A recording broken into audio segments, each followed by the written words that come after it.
রাখাল বকরির পাল নিয়ে দাঁড়ায় আছে। আমি নবী দাঁড়ায় গেলাম, রাখালও বলতেছে। হঠাৎ করে দেখলাম আব্দুল্লাহর সন্তান দাঁড়াইয়া আমাকে ইশারা করে বললেন, রাখাল একটু আমার কিনারায় দাঁড়াও। আমি দৌড়াইয়া আব্দুল্লাহর সন্তানের কিনারায় দাঁড়ায় গেলাম।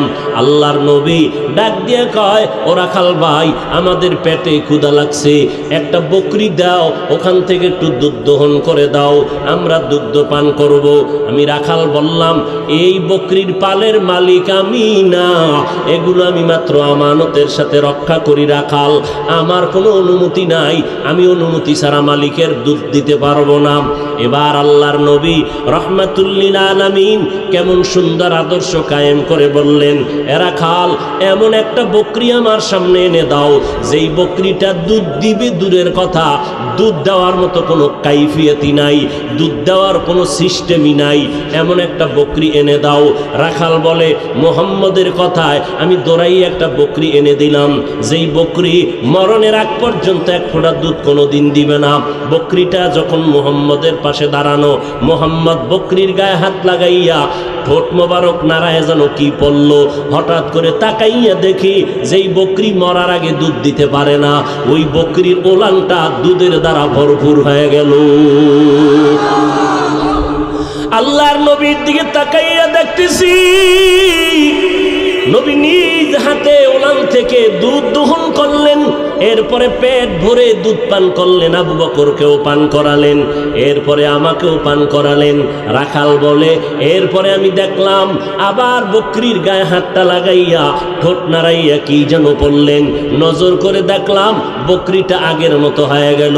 মদিনার নবী বলেন, যাও রাখাল ভাই, বকরিটা পালের মধ্যে দিয়া দাও। আমি পালের মধ্যে দিয়া এমন জোরে একটা দৌড় দিয়া মুহাম্মদের কদমে লুটাইয়া পড়লাম, আর বললাম, আপনার আদর্শ আর অলৌকিক ঘটনা দেখে আমি বরদাস্ত করতে পারলাম না। এখনো বুঝি আমি শুনছি আপনি জমিনে আসছেন, আপনার হাতে কালেমা পড়ে 10 বছর বয়সের আলী কালেমা পড়েছে, আপনার হাতে আবু বকর কালেমা পড়েছে, মা খাদিজা কালেমা পড়েছে, আমি এখনো রাখাল কালেমা পড়তে পারি নাই। হাতটা বাড়াইয়া আমাকে আপনি এখনই কালেমা পড়ে মুসলমান বানায় দেন।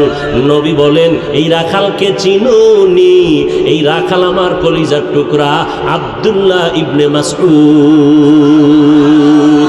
রাদিয়াল্লাহু তাআলা আনহু।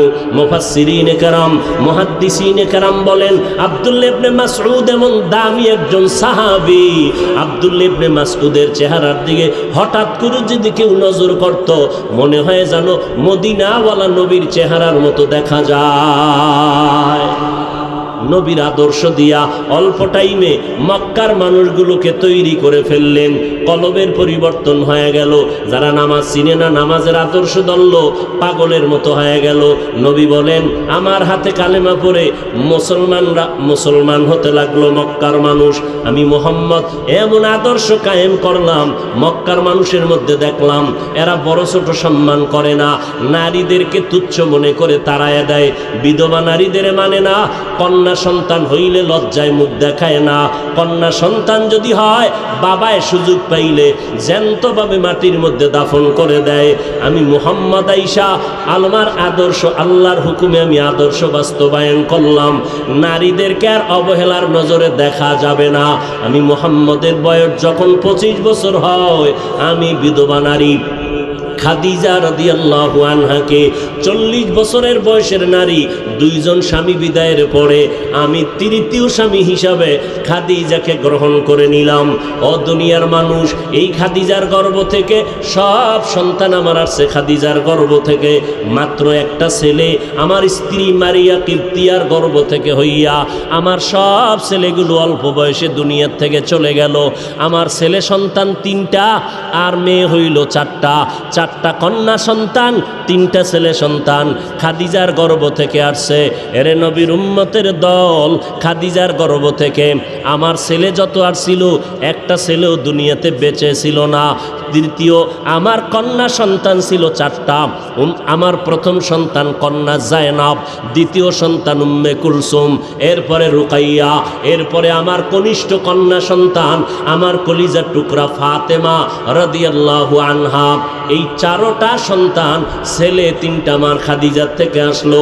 মক্কার মানুষ দেখি আমারে সি সি করতেছে, আমি বুঝাইয়া দিলাম তোমরা বিধবাদেরকে তুচ্ছ মনে করো, আর ইসলাম আর মুহাম্মদ আমার আল্লাহ নারীদের সম্মান কিয়ামত পর্যন্ত বাড়াইয়া দিয়েছে। মদিনার নবী বলেন, রে দুনিয়ার মানুষ, মক্কার মানুষ নারী পছন্দ করে না, কন্যাদেরকে পছন্দ করে না, আর আমি মুহাম্মদ একটা ছেলে পাই নাই, আমি 4 কন্যার বাবা। এই দুনিয়ার মানুষেরা যারা একটা কন্যা পাইছো, শুকর আদায় করো, তুমি একটা জান্নাতের মালিক। যারা 2টা কন্যার বাবা হয়েছ, তুমি 2টা জান্নাতের মালিক। যারা 3টা কন্যা সন্তানের বাবা হয়েছ, তুমি শুকর আদায় করো, তুমি 3টা জান্নাতের মালিক। বুঝেননি কিছু? এখন এই সমাজের ভেতরে একদল বাবা আছে কন্যা পছন্দ করে না, খালি ছেলে চায়। ছেলেটা কি আল্লাহর জন্য চাও না যৌতুক খাওয়ার জন্য চাও? ঠিক কইরা নেওয়ারে নিমুখ হারাম রসুলের দুশ্মনেরা। নারীদের এত সম্মান, তুমি ছেলে চেয়েছ, ওই ছেলে আসার পর হতে পারে তোমার ক্ষতি হয়ে যেত, কিন্তু আল্লাহর শুকর আদায় করো, যদি কন্যা পাও, হতে পারে ওই ছেলের থেকে 1000 গুণ বেশি উপকার হবে এই মেয়েটার মাধ্যমে। এই মেয়েরে যেই জায়গায় বিয়ে দিবা, ওর জামাইয়ের দ্বারা তোমার উপকার হবে, যেই উপকার তোমার রক্তের ছেলের দ্বারা হতো না।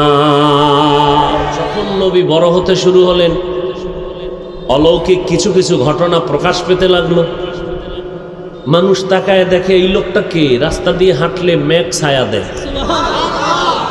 এই ব্যক্তিটাকে জাম থেকে মেশকের ঘ্রাণ আসে, এই ব্যক্তিটাকে যে কদম দিলে ও জায়গার থেকে মেশকের ঘ্রাণ। তখন মানুষের চোখ কান খুলতে শুরু করলো। এক পর্যায়ে যখন আত্মবিশ্বাস জন্মাইলো, তখন বলল যে লোকটা তাহলে অলৌকিক মানুষ, তাহলে তার ইতিহাস একটু লিখে রাখা দরকার। দীর্ঘ অনেক বছর পরে লেখতে গিয়া কেউ বলছে কয় তারিখ আসছিল মনে নেই, তো কেউ লিখতে গিয়া লেখছে 12, কেউ লেখছে 2, কেউ লেখছে 5, কেউ লেখছে 8, কেউ লেখছে 9। কিন্তু যাওয়ার তারিখ নিয়ে দ্বিমত থাকারই কথা না, কারণ বিশ্ব নবীর আগমন মানে বিশ্বের মরণ। আসমান কাঁদে, জমিন কাঁদে, সাহাবায়ে কেরাম কাঁদে, ওমর তরবারি নিয়ে খাড়ায় কয় যে কবি নবী নাই কল্লা ফালায় নি। মাথা গরম হয়ে গেছে। এই জন্য আসার তারিখ নিয়ে দ্বিমত, যাওয়ার তারিখ নিয়ে দ্বিমত নাই। আশাটাকে বলা হয় মিলাদুন নবী, রসুলের আগমনকে কি বলে?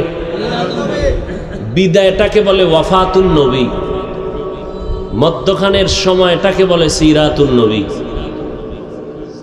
তাহলে কয়টা শব্দ? আবার ডাউন হলো কেন সাউন্ড?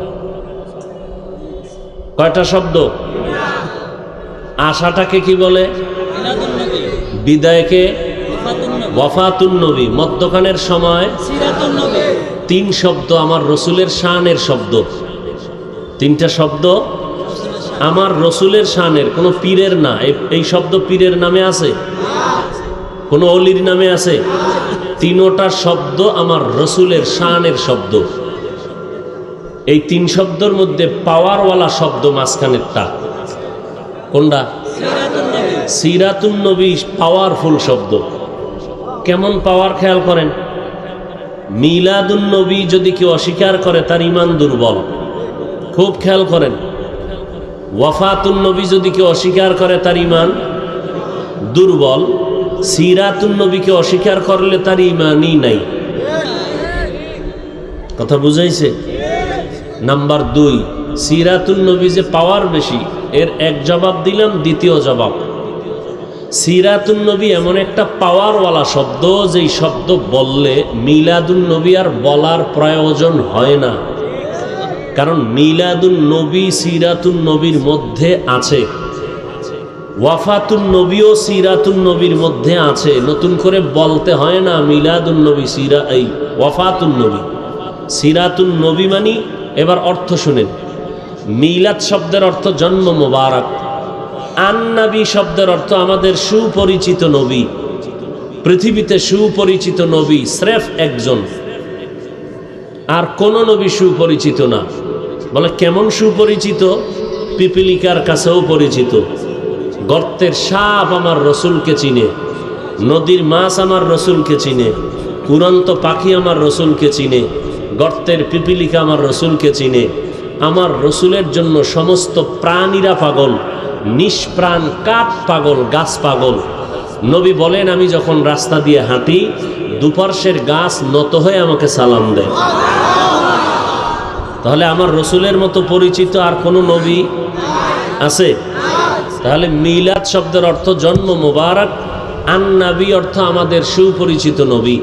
দুই শব্দ মিলাইলে কি হবে? মিলাদুন নবী, অর্থ হবে আমাদের সুপরিচিত নবীজির জন্ম মোবারক।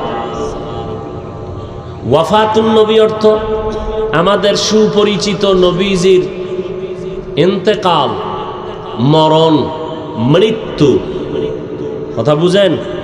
মতলবের মানুষ আগে বুঝবেন, আগে ভালো করে শুনবেন, তারপরে বুঝবেন, প্রশ্ন থাকলে করবেন।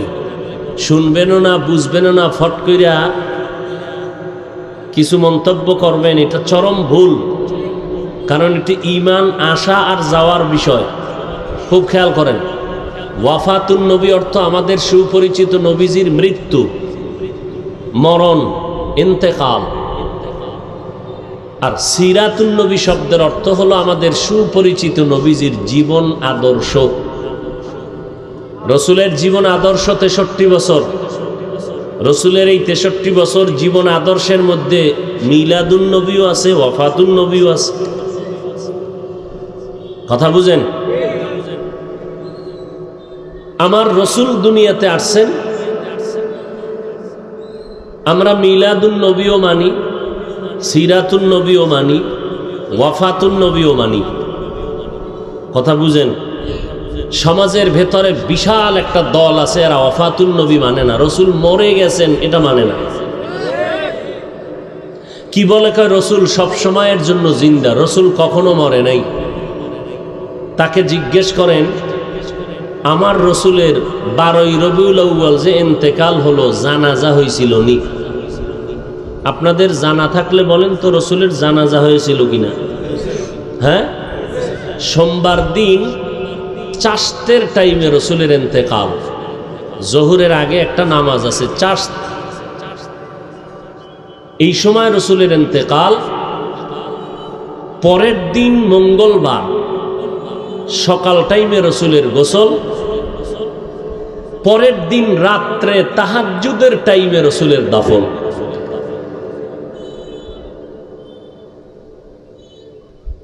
এই সাহাবায়ে কেরাম লাইন দিয়া জানাজা পড়তেছেন, কোনো ইমাম নাই। এবার আপনারা বলেন সরল মনে, জিন্দা ব্যক্তির জানাজা হয়? জোরে বলেন। এবার দলিল নেন কোরআন থেকে।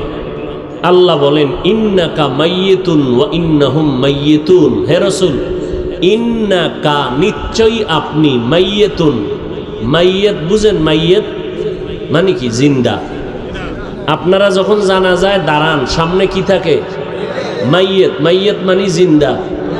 আল্লাহ কোরআনে কয় ইন্নাকা, হে রাসূল নিশ্চয়ই আপনি, মাইয়িতুন মানে জিন্দা। হ্যাঁ, তাহলে যে রসুলকে মাইয়িত মনে করে না আল্লাহর এই আয়াত অনুযায়ী, সে তো কোরআনের আয়াতই মানল না। যে কোরআনের আয়াত মানে না, তার ঈমান কেমন পাকা চিন্তা করেন।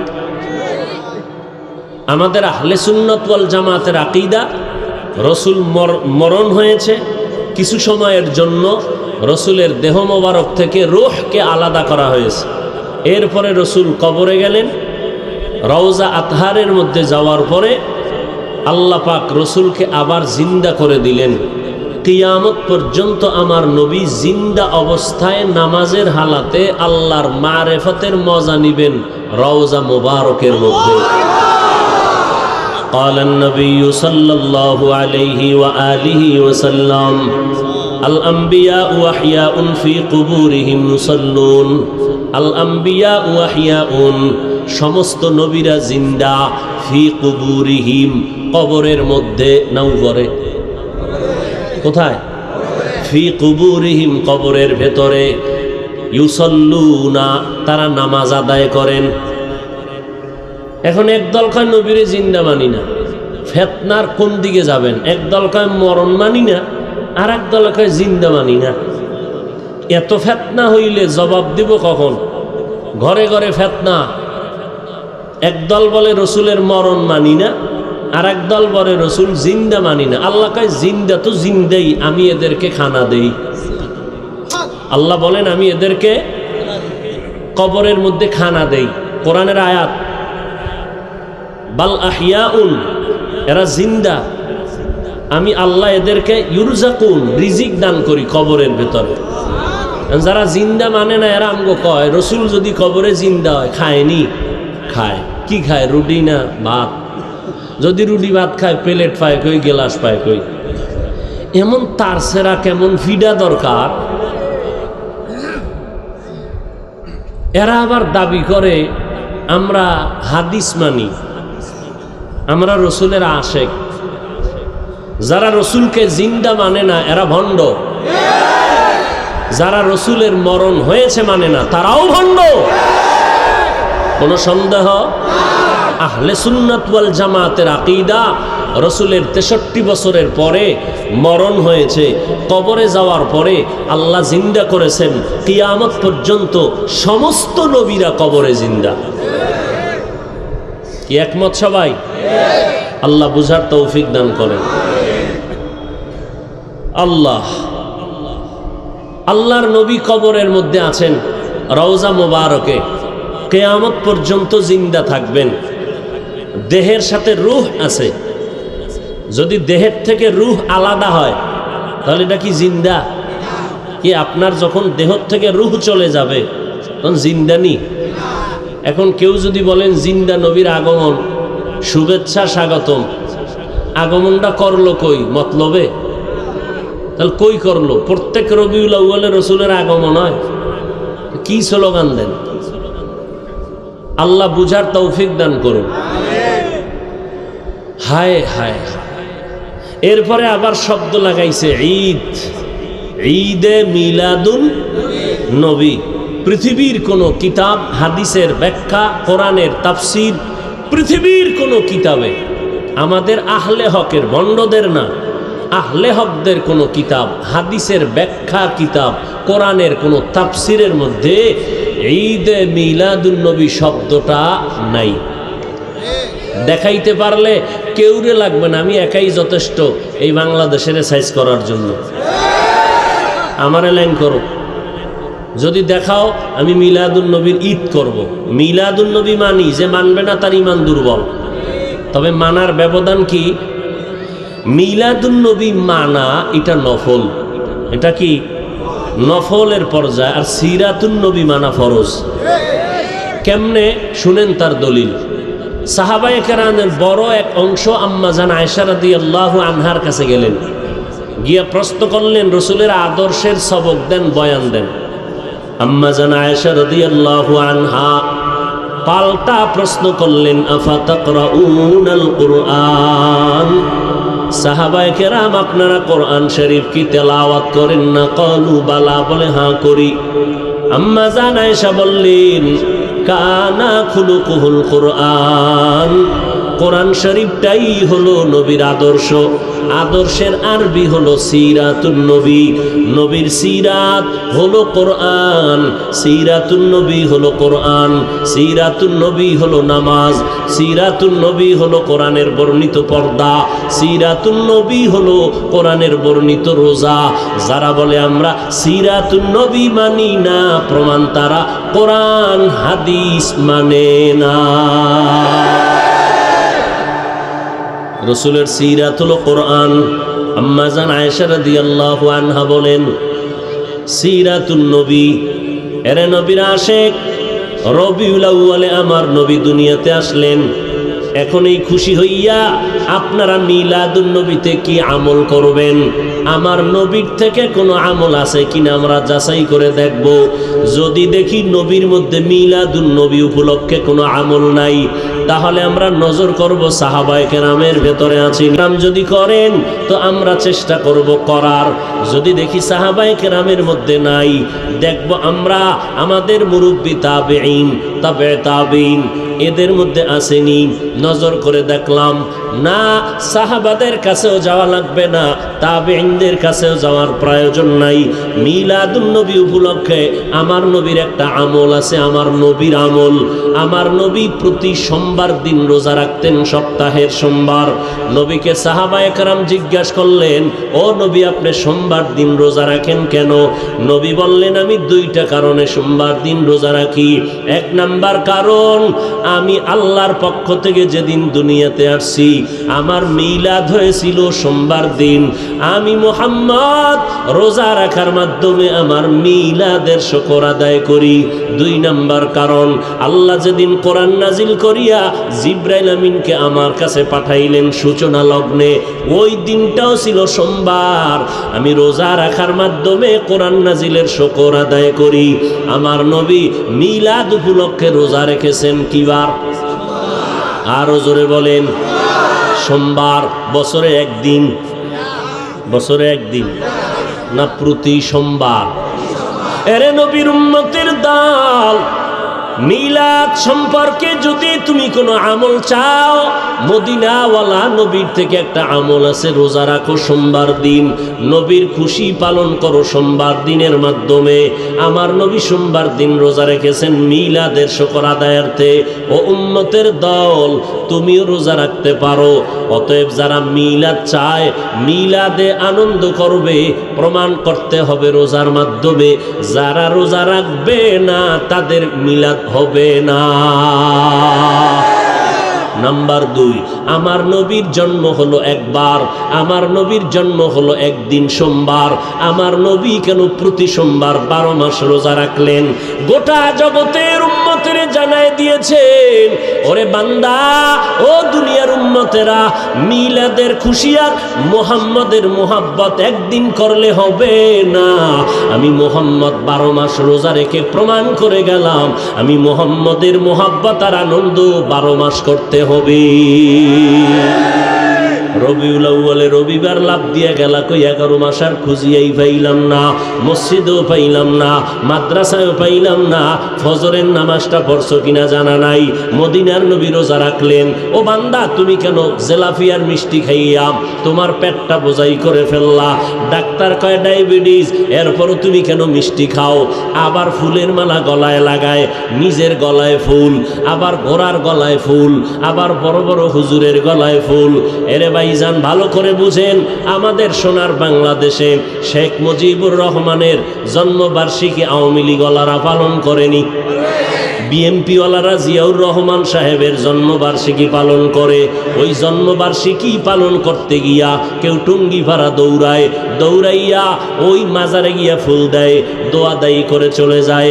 ও নবীর আশেকের দল, মিলাদুন নবী যদি তুমি নবীর জন্মবার্ষিকী পালন করতে চাও, তাহলে তোমার গলায় কেন ফুল দাও? বিমান ভাড়া করিয়া মদিনার নবীর মাজারে কেন যাও না?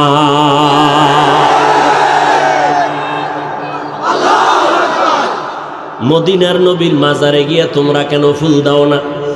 তোমার গলায় কেন ফুল লাগাও? ঘোড়ার গলায় কেন ফুল লাগাও? এরে নবীর উম্মতের দল, আমরা নবীর আশেক হতে চাই, নবীর তরিকা মতো মন গড়া আশেক হতে চাই না।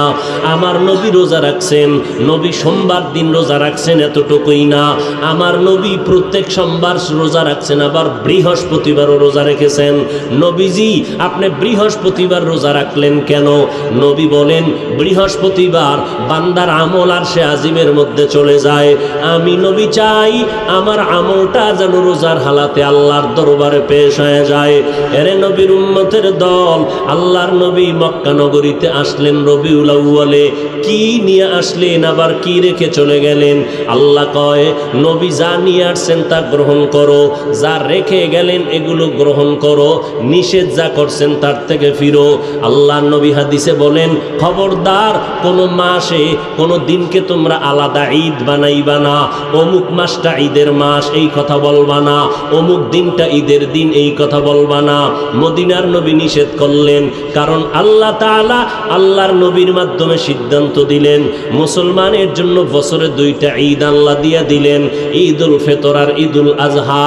ও নবীর মহব্বতে আনন্দ করবা, আর আমার নবীর আনন্দ তো ওই ব্যক্তি করবে যেই ব্যক্তির মধ্যে থাকবে পয়গম্বরের সুন্নতের আদর্শ।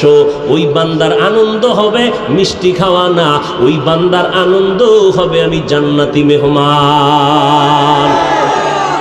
আমি সুন্নত অনুযায়ী চলবো তো দুনিয়াতে আমাকে মানুষ সম্মান করে, এটাই তো আমার বড় আনন্দ। আমার টাকার গরমে মতলবের মানুষ আমারে সম্মান করে না, আমার বাবার পরিচয় আমারে সম্মান করে না, আমার টাকার কারণে ক্ষমতার চেয়ারের কারণে এতগুলো মানুষ ঘাসের মধ্যে বইসা আমার কথা শুনে না। আমার সম্মানের পেছনে কারণ একমাত্র মদিনাওয়ালা নবীর আদর্শের কারণে আজ আমার এই সম্মান। এর থেকে আনন্দ আর কি হতে পারে রে ভাই? আর ফাইনাল আনন্দ হবে আমার নবীর সাথে যেদিন জান্নাতে ঢুকবো। ইমামুল আউয়ালিন আল আখিরিন বহরে সাদকা রাহমাতাল লিল আলামিন সাইয়্যিদুল কাউনাইন খাতমুল মুরসালিন আখিরামত বুদে ফখরুল আউয়ালিন। আল্লাহর নবী বললেন, আমি এমন এক সময় মক্কা নগরীতে আসলাম যেই সময় মক্কার মতো খারাপ মানুষ জমিনে আর কোথাও নাই। আমি কি নিয়ে আসছি জানো নি মানুষ? আমি উত্তম আদর্শ নিয়ে জমিনে আসছি। আল্লাহ তাআলা বলেন, লাকাদ কানা লাকুম ফি রাসূলিল্লাহি উসওয়াতুন হাসানা। ও দুনিয়ার মানুষেরা শুনে নাও, মুহাম্মদের মধ্যে তোমাদের জন্য রয়েছে উত্তম আদর্শ। কেমন উত্তম আদর্শ? মক্কার চূড়ান্ত চরিত্রহীন মানুষগুলো মুহাম্মদের আদর্শের মালা যেদিন গলায় লাগাইল, এরা মক্কার মানুষ খারাপ থেকে এতটা ভালো হয়ে গেল। আল্লাহ জিব্রাইলের পাঠায় কয়, নবীরে জানায় দাও অমুক অমুক অমুক সাহাবার নামে আমি দুনিয়াতে জান্নাতের সার্টিফিকেট দিয়া দিলাম। আমার নবীর আদর্শ কত সুন্দর। আমার নবী বলেন, আল্লাহ তাআলা আমাকে আদর্শ নিয়ে পাঠাইলেন, আমার চলাফেরার আদর্শ কত সুন্দর। আল্লাহর নবীর মা হালিমাতুস সাদিয়া বলতেছেন, আমেনার গর্ভ থেকে যখন মুহাম্মদ আসলো কয়েকদিন দুধ পান করাইয়া আমি হালিমার কাছে দিয়ে দিলেন। মুহাম্মদের নিয়া আমি হালিমা 2টা বছর দুগ্ধ পান করাইলাম। আমার একটা সন্তান ছিল আব্দুল্লাহ, শিশু বাচ্চা। মুহাম্মদ শিশু 2 বছর আমার দুগ্ধ পান করলো। কোনোদিন আমি চেষ্টা করে দেখলাম আমার দোনোটা দুধ থেকে মুহাম্মদ দুধ পান করবে কিনা, দেখলাম না করে না। কোনো সময় আমি তারে 2টা দুধ দিতে পারি নাই, একটা দুধ থেকে সে সব সময় দুগ্ধ পান করত। কারণ শিশুবেলায় ইনসাফ কায়েম করে গেল আর জানায় দিয়ে গেল মানুষ, আমি আদর্শের নবী, আমার ভাইয়ের হক আমি নষ্ট করতে পারি না। আমার নবীর কত সুন্দর আদর্শ। আমার নবীর আদর্শ দেখে দেখে দুনিয়ার বেঈমানেরা কালেমা পড়ে মুসলমান হয়ে গেল। আল্লাহর নবী বলেন, আমি আবু বকরকে নিয়ে পথ দিয়ে চলতেছি, পাথরওয়ালা পথ, ডানে বামে পাহাড়। হঠাৎ চলতে চলতে ক্ষুধা, আমার তৃষ্ণা লাগলো, পেটে ক্ষুধা লাগছে, খানার জন্য কোনো কিছুই পেলাম না। হঠাৎ করে নজর করে দেখি এরকম একটা খালি ময়দান, চেটিয়াল ময়দানে এক রাখাল বকরির পাল নিয়ে দাঁড়ায় আছে। আমি নবী দাঁড়ায় গেলাম, রাখালও বলতেছে। হঠাৎ করে দেখলাম আব্দুল্লাহর সন্তান দাঁড়াইয়া আমাকে ইশারা করে বললেন, রাখাল একটু আমার কিনারায় দাঁড়াও। আমি দৌড়াইয়া আব্দুল্লাহর সন্তানের কিনারায় দাঁড়ায় গেলাম। আল্লাহর নবী ডাক দিয়ে কয়, ও রাখাল ভাই, আমাদের পেটে ক্ষুধা লাগছে, একটা বকরি দাও, ওখান থেকে একটু দুধ দহন করে দাও, আমরা দুগ্ধ পান করব। আমি রাখাল বললাম, এই বকরির পালের মালিক আমি না, এগুলো আমি মাত্র আমানতের সাথে রক্ষা করি রাখাল, আমার কোনো অনুমতি নাই, আমি অনুমতি ছাড়া মালিকের দুধ দিতে পারবো না। এবার আল্লাহর নবী রহমাতুল্লিল আলামিন কেমন সুন্দর আদর্শ কায়েম করে বললেন, এরা খাল এমন একটা বকরি আমার সামনে এনে দাও, যেই বকরিটা দুধ দিবে দূরের কথা, দুধ দেওয়ার মতো কোনো কাইফিয়তই নাই, দুধ দেওয়ার কোনো সিস্টেমই নাই, এমন একটা বকরি এনে দাও। রাখাল বলে, মুহাম্মদের কথায় আমি দৌড়াই একটা বকরি এনে দিলাম, যেই বকরি মরণের আগ পর্যন্ত এক ফোঁটা দুধ কোনো দিন দিবে না। বকরিটা যখন মুহাম্মদের পাশে দাঁড়ানো, মুহাম্মদ বকরির গায়ে হাত লাগাইয়া ঠোঁট মোবারক নাড়ায় যেন কি পড়ল, হঠাৎ করে তাকাইয়া দেখি যেই বকরি মরার আগে দুধ দিতে পারে না, ওই বকরির ওলানটা দুধের দ্বারা ভরপুর হয়ে গেল। আল্লাহর নবীর দিকে তাকাইয়া দেখতেছি, নবী নিজ হাতে ওলান থেকে দুধ দোহন করলেন, এরপরে পেট ভরে দুধ পান করলেন, আবু বকরকেও পান করালেন, এরপরে আমাকেও পান করালেন। রাখাল বলে, এরপরে আমি দেখলাম আবার বকরির গায়ে হাতটা লাগাইয়া ঠোঁট নাড়াইয়া কি যেন বললেন, নজর করে দেখলাম বকরিটা আগের মতো হয়ে গেল।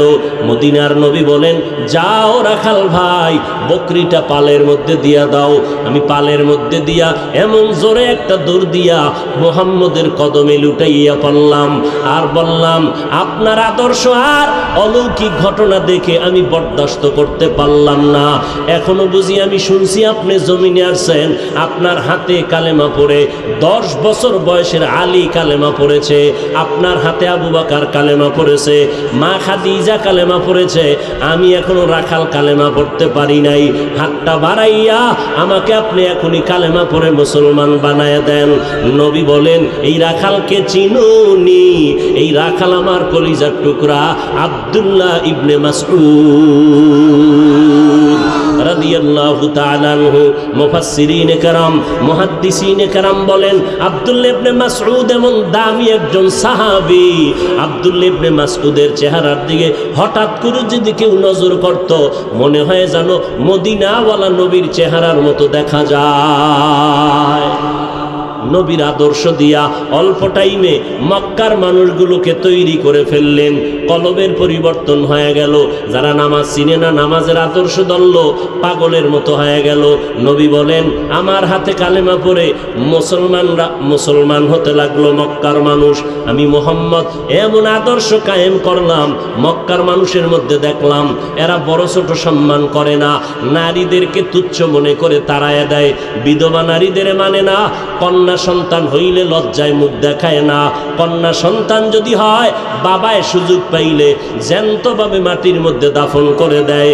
আমি মুহাম্মদ আইসা আলমার আদর্শ, আল্লাহর হুকুমে আমি আদর্শ বাস্তবায়ন করলাম। নারীদেরকে আর অবহেলার নজরে দেখা যাবে না। আমি মুহাম্মদের বয়স যখন 25 বছর হয়, আমি বিধবা নারী খাদিজা রাদিয়াল্লাহু আনহাকে 40 বছরের বয়সের নারী, 2 জন স্বামী বিদায়ের পরে আমি তৃতীয় স্বামী হিসাবে খাদিজাকে গ্রহণ করে নিলাম। ও দুনিয়ার মানুষ, এই খাদিজার গর্ভ থেকে সব সন্তান আমার আসছে, খাদিজার গর্ভ থেকে মাত্র একটা ছেলে আমার স্ত্রী মারিয়া কিপ্তিয়ার গর্ভ থেকে হইয়া আমার সব ছেলেগুলো অল্প বয়সে দুনিয়ার থেকে চলে গেল। আমার ছেলে সন্তান 3টা আর মেয়ে হইল 4টা, 4টা কন্যা সন্তান, 3টা ছেলে সন্তান খাদিজার গর্ভ থেকে আসছে। এরে নবীর উম্মতের দল, খাদিজার গর্ভ থেকে আমার ছেলে যত আসছিল, একটা ছেলেও দুনিয়াতে বেঁচে ছিল না। দ্বিতীয় আমার কন্যা সন্তান ছিল 4টা, আমার প্রথম সন্তান কন্যা জায়নাব, দ্বিতীয় সন্তান উম্মে কুলসুম, এরপরে রুকাইয়া, এরপরে আমার কনিষ্ঠ কন্যা সন্তান আমার কলিজার টুকরা ফাতেমা রাদিয়াল্লাহু আনহা। এই 4টা সন্তান ছেলে 3টা আমার খাদিজার থেকে আসলো। মক্কার মানুষ দেখি আমারে সি সি করতেছে, আমি বুঝাইয়া দিলাম তোমরা বিধবাদেরকে তুচ্ছ মনে করো, আর ইসলাম আর মুহাম্মদ আমার আল্লাহ নারীদের সম্মান কিয়ামত পর্যন্ত বাড়াইয়া দিয়েছে। মদিনার নবী বলেন, রে দুনিয়ার মানুষ, মক্কার মানুষ নারী পছন্দ করে না, কন্যাদেরকে পছন্দ করে না। আর আমি মুহাম্মদ একটা ছেলে পাই নাই, আমি 4 কন্যার বাবা। এই দুনিয়ার মানুষেরা যারা একটা কন্যা পাইছো, শুকর আদায় করো, তুমি একটা জান্নাতের মালিক। যারা 2টা কন্যার বাবা হয়েছ, তুমি 2টা জান্নাতের মালিক। যারা 3টা কন্যা সন্তানের বাবা হয়েছ, তুমি শুকর আদায় করো, তুমি 3টা জান্নাতের মালিক। বুঝেননি কিছু? এখন এই সমাজের ভেতরে একদল বাবা আছে কন্যা পছন্দ করে না, খালি ছেলে চায়। ছেলেটা কি আল্লাহর জন্য চাও না যৌতুক খাওয়ার জন্য চাও? ঠিক কইরা নেওয়ারে নিমুখ হারাম রসুলের দুশ্মনেরা। নারীদের এত সম্মান, তুমি ছেলে চেয়েছ, ওই ছেলে আসার পর হতে পারে তোমার ক্ষতি হয়ে যেত, কিন্তু আল্লাহর শুকর আদায় করো, যদি কন্যা পাও, হতে পারে ওই ছেলের থেকে 1000 গুণ বেশি উপকার হবে এই মেয়েটার মাধ্যমে। এই মেয়েরে যেই জায়গায় বিয়া দিবা, ওর জামাইয়ের দ্বারা তোমার উপকার হবে, যেই উপকার তোমার রক্তের ছেলের দ্বারা হতো না। এরকম জামাই নাই? এরে নবীর উম্মতের দল, খবরদার। তবে মেয়েটা জান্নাতের মালিক। 1 মেয়ে পাইছো, 1টা জান্নাত। 2 কন্যা পাইলা, 2টা জান্নাত। কখন? যদি মেয়েটারে ইডেন কলেজে পাঠাও। নাকি মেয়েটারে যদি ইডেন কলেজে পাঠাও? না না, মেয়েটারে যদি মানুষের মতো মানুষ বানাইয়া ফাতেমার মতো আদর্শ নারী বানাও, খাদিজার মতো আদর্শ নারী বানাও। হযরত আলী বলেন, মসজিদে নববীতে নবী বসে আছেন, আমি আলী হঠাৎ করে ঢুকলাম, দেখি সাহাবায়ে কেরামরা কথা বলতেছেন। একটা প্রশ্ন, নবী বলতেছেন, কেউ বলতে পারবেন এই জমিনে নারীদের জন্য শ্রেষ্ঠ গুণের নাম কি? একজন সাহাবীও কথা বলে না। আমি আলী দীর্ঘ সময় বসে হঠাৎ করে বের হইয়া একটা দৌড় দিয়া আমার ঘরে গিয়ে দাঁড়ায় গেলাম। আসসালামু আলাইকুম ইয়া আহলাল বাইত, ও ঘরওয়ালারা, তোমাদের উপরে সালাম। ফাতেমা ভেতর থেকে দরজা খুলে সালামের জবাব দিলেন। আপনার বিবিরা দেয়নি? আমি দিলে না দিবে? স্বামী ঘরে ঢুকে সালাম নাই, তো স্ত্রী কেমনে সালাম দিবে? মদিনার নবী বলেন, আমি রসুলের আদর্শ, ঘরের মধ্যে ঢুকো পরের ঘরে আর নিজের ঘরে অনুমতি নাও আগে সালামের মাধ্যমে। মোবাইলে কথা বলতেছো, আগে অনুমতি নাও সালামের মাধ্যমে। সারা দুনিয়ার বেঈমানের গোষ্ঠীরা মুসলমানের সালামটা বন্ধ করে হ্যালো হ্যালো শিখাইয়া দিল। খোদার কসম, আল্লাহর নবীর সুন্নতের আমল হলো হ্যালো না। কথা বলার শুরুতে তুমি সালাম দাও, হ্যালো না বলিয়া কও আসসালামু আলাইকুম, ওখান থেকে কোনো আওয়াজ নাই। আবার বলো আসসালামু আলাইকুম, ওখান থেকে পাল্টা জবাব নাই। যতবার সালামের জবাব না দিবে তুমি শুধু সালাম দিতে থাকো। যদি জবাব না দিয়ে কয় কে ফোন করলেন, সালামু আলাইকুম। ভাইজান আপনি কে ফোন করলেন, সালামু আলাইকুম। যতক্ষণ সালামের জবাব দিবি না, আমার সালাম বন্ধ হবে না। একবার যদি টেস্ট করো, জীবনের তরে বান্দা সালামওয়ালা হয়ে যাবে। হ্যালো বলবা না সালাম? ঘরের মধ্যে ঢুকার আগে কি সালাম? হযরত আলী বলেন, আমি সালাম দিলাম। ফাতেমা ব্যস্ত ছিল কাজে, কাজ বন্ধ করে আমি স্বামীর খেদমতের জন্য ফারেগ হয়ে গেলেন। আর আমগো আম্মা জানেরা কাজ না থাকলেও আগে যদি ব্যস্ত থাকে, স্বামী আগে যদি শুয়েও থাকে, টেলিভিশন দেখে, স্বামী ঢুকার পরে সাথে সাথে বিছনায় পড়ে যায় অসুস্থ, কোনো কাজের যেন অর্ডার না আসে। যদি কয় পানি দাও, নিয়ে খাও, ঠিক নেই? কারণ ওই যে যৌতুক খাইয়ে বিয়ে করছে, এখন ওই বউয়ের গোলাম হয়ে গেছে। আল্লাহ হেদায়াত দান করুন। ফাতেমা সালাম দিলেন। কোথার থেকে আসলেন স্বামী আমার? বলে মুহাম্মদ পয়গম্বরের দরবার থেকে।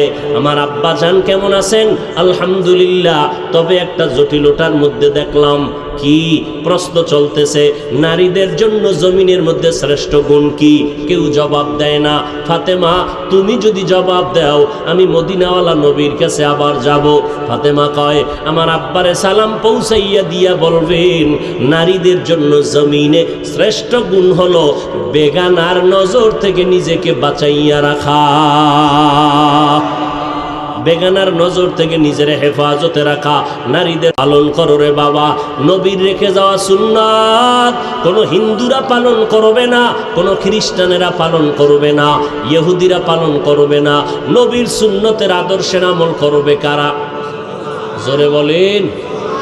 মতলবের মুসলমান ব্যতীত না মতলবের দিও? তাহলে তোমার বয়স হলো 30 বছর, তোমার গালে দাড়ি কেন ওঠে না? এই আল্লাহর বান্দা, তোমার মাথায় কেন মদিনার আদর্শের টুপি দেখা যায় না? তোমার সাথে কোনো কারোর চুক্তি হয়েছে নাকি? মরার আগে তওবা করিয়া মরতে পারবা, গ্যারান্টি আসেনি? নাই। এরে নবীর উম্মতের দল, এখনো সময় আছে, তওবা করে নাও। কয়দিন আর জমিনে বাহাদুরি করবা? এমন কোনো দিন নেই যে যুবকের লাশের খবর নাই। প্রতিদিন মরণের খবর আর খবর। মা হারা, বাবা হারা, আবার কত মা বাপ সন্তান হারা, অসহায় হয়ে গেল। অতএব মরণের আগে তওবা করে নাও। আর জীবনে নামাজ ছাড়বো না, বেপরদায় চলবো না, মা বাবারে কষ্ট দিব না, নবীর তরিকার বাইরে চলবো না, নামাজ 5 বেলার পড়ব, দেশ ও জাতির বিরুদ্ধে ষড়যন্ত্র করব না। উলামায়ে আহলে হকের পরামর্শ নিয়া আমরা সঠিক রাস্তায় নবীর তরিকা মতো চলব। আল্লাহ পাক আমাদের সবাইকে তওবাওয়ালা জিন্দেগি দান করুন। নবীর আদর্শওয়ালা জিন্দেগি নিয়া নবীর তরিকা মতে আমাদের জীবনকে চলার মতো তৌফিক আল্লাহ দান